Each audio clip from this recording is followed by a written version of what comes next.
Hi hello வணக்கம். இன்னைக்கு நம்ம கன்னடத்துல 2023ல ரிலீஸ் ஆன வசந்தகால காதல் அப்படிங்கிற படம் இப்போ வந்து தமிழ்ல டப்பாயி தந்தி ஒன் சேனல்ல ரிலீஸ் பண்ணிக்கிறாங்க. யூடியூப்ல கூட இந்த படம் இருக்கு. இந்த படத்தோட ஸ்டோரி பத்தி பாக்குறதுக்கு முன்னாடி நம்ம சேனல் நீங்க சப்ஸ்கிரைப் பண்ணி வச்சுக்கோங்க. அப்பதான் நான் போடுற வீடியோ உங்களுக்கு வந்து கிடைக்கும். வசந்தகால காதல் இந்த படத்துல வந்து என்ன ஆகுதுன்னு பாத்தீங்கன்னா, நம்ம கதையோட ஹீரோ வந்து ஒரு ஸ்கூல்ல படிக்கிறாரு. படிக்கும் போதே ஒரு பொண்ணு வந்து லவ் பண்ண ஆரம்பிக்கிறாரு. ஆரம்பிச்ச உடனே ஃபர்ஸ்ட் ஆரம்பத்துல அந்த பொண்ணு வெறுத்தாலும் அப்புறம் என்ன ஆகுதுன்னா, அந்த பொண்ணு ஓகே சொல்லிடுது. ஓகே சொன்னதுக்கு அப்புறம் இவரு அதோட அதை நிறுத்திக்கிறது இல்ல. அடுத்த கட்டமா என்ன பண்றாருன்னு பாத்தீங்கன்னா, அந்த பொண்ணு கூட்டிட்டு வெளியெல்லாம் சுத்த ஆரம்பிச்சிடுறாரு. சுத்திட்டு இருக்கும்போது அந்த ஊர்ல ஒரு பெரிய எலெக்ஷன் வரப்போகுது.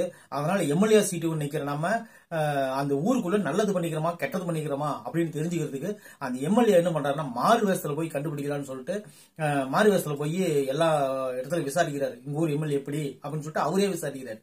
விசாரிக்கும் போது எல்லாம் கேவலமா கழுவி ஊத்துவாங்க. ஊத்துனோடனே அதே டென்ஷன்ல என்ன பண்றாருன்னா, கார்ல வேகமா வந்துட்டு இருக்கும்போது நம்ம ஹீரோயினி மேல மோதிடுவார். மோதின உடனே அந்த இடத்துல ஒரு அசம்பாவிதம் நடக்குது.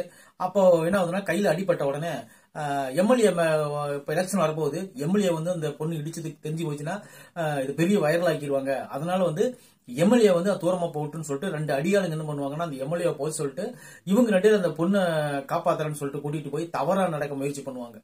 இத வந்து ஹீரோ கிட்ட சொன்னோடனே ஹீரோ உடனே என்ன பண்ணுவாரு, உண்மை என்னன்னு தெரிஞ்சுக்காம அந்த எம்எல்ஏ பிடிச்சி அடி அடிச்சு விடுவாரு. அடிச்ச உடனே அதை வீடியோ எடுத்து அதை வைரல் பண்ணி விட்டுருவாங்க. அதனால அவர் பதவி போயிடும். அப்புறம் அதுக்கப்புறம் என்னாச்சுன்னா, அந்த ஸ்கூல்ல படிக்கிற நம்ம பையனை கண்டிப்பா கொன்னே தீரணும் அப்படின்னு சொல்லிட்டு இவர் ஆளுங்களை விட்டுறாரு. அதுக்கப்புறம் அவங்க போய் அதை கொன்னாங்களா அவரை, இல்ல அந்த காதல் ஒண்ணு சேர்ந்துச்சா, ஊருட்டு போச்சிருந்தாங்க அப்பாவோட நிலைமை என்னாச்சு அப்படிங்கிறது மொத்த படமா சொல்லிக்கிறாங்க. இப்படி கதையா சொல்லியிருந்தா கூட நம்ம கேட்டுட்டு கொஞ்ச நேரம் வருத்தப்படாம இருந்திருக்கலாம். இந்த கதை வந்து எந்த அளவுக்கு டிசப்பாயிண்ட் பண்ண முடியுமோ அந்த அளவுக்கு பண்ணி ஒரு சீன்ல கூட நம்ம நிமிர்ந்து உட்காராத முடியாத அளவுக்கு கன்னடத்துல படம் எடுக்கிறதுல அவங்க தான் நம்பர் 1. அந்த மாதிரி படத்தை எடுத்து வச்சுக்கிறாங்க. இது படம்னு சொல்றதை விட இது வந்து ஒரு நாடகத்தை விட மோசமான விஷயமா இருக்குது. நாடகத்துல கூட பாத்தீங்கன்னா ஒரு சீனை ஒரு வாரம் ஓட்டுவாங்க. இந்த படத்தெல்லாம் உட்காந்து பாக்குறதுக்கு தனிப்பட்ட ஒரு தைரியம் தேவைப்படுது. அந்த மாதிரி மனநிலையில் இருக்கிறவங்க கண்டிப்பா இந்த படத்தை போய் பார்க்கலாம்.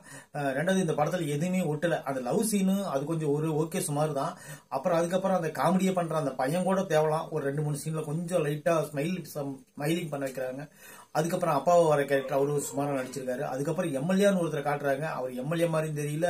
அவரு பின்னாடி பேக்ரவுண்டா நிக்கிற ஆளுங்களை பார்த்தா எம்எல்ஏவோட மாவட்ட செயலாளர் அது எதுவுமே கிடையாது அந்த ஏரியாவில்.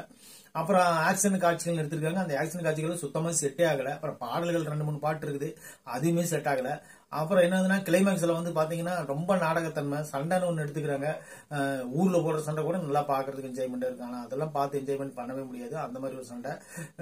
இந்த படம் டோட்டலா டிசப்பாயிண்டா தான் இருக்கு. இந்த படத்தை வந்து பாக்குறதுக்கு ஒரு பெரிய தைரியம் வேணும். தைரியம் கண்டிப்பா இந்த படத்தை போய் பாருங்க. கன்னடத்தில் ரிலீஸ் ஆகிருக்குது. அதையும் மனசாட்சியே இல்லாம தமிழ்ல டப் பண்ணி அனுப்பிச்சிருக்காங்க. இதுக்கு மேல என்ன சொல்ல, இந்த படத்தினோட பார்க்க விருப்பம் தான் எதையும் மீறி நீங்க போய் பாருங்க. உங்களுக்கு பிடிச்சிருந்தா நம்ம சேனலை சப்ஸ்கிரைப் பண்ணி வச்சுக்கோங்க. தேங்க்யூ.